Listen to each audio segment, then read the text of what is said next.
what I think of in terms of music and your books most strongly is the music that sort of whistles through the abandoned village in What Lies Oh, Beneath. yes, yes, yes. Um, that was interesting because that book, if we have time, started out as a completely different concept. It was I was going to do it as a drowned village. We have a very lovely village near to where I live, and there's a large reservoir on the outskirts. And the legend is that several buildings were drowned when the Mm. reservoir was created. I mean, sometimes people get terribly carried away and say, oh, there's a whole village down there, but I don't think there is. And I wanted to write a book about a drowned village because I found this fascinating. But the trouble was that a lot of other writers had found it fascinating as well. In fact, I think there's a whole genre which they call reservoir noir. So, yeah, really good, isn't it? But I delved a bit deeper into this idea of lost villages, and Britain has got quite a lot, and I'm sure America will have as well. I'm sure.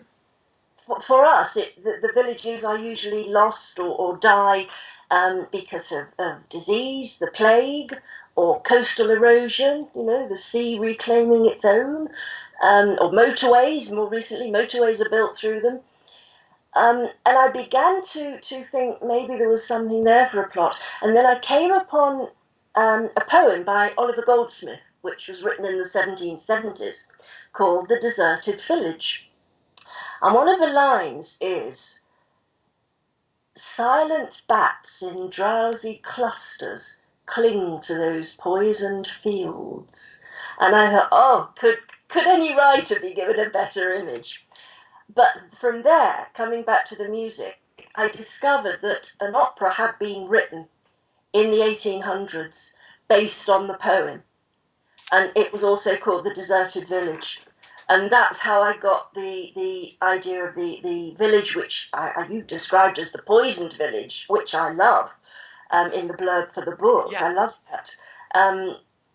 And so my idea then was that the village was the subject of an experiment during the Cold War, but an experiment that went wrong, and the village had to be closed up for 50 years.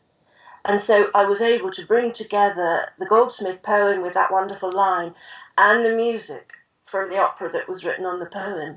And it's rare that things like that come together so neatly, but they did for that.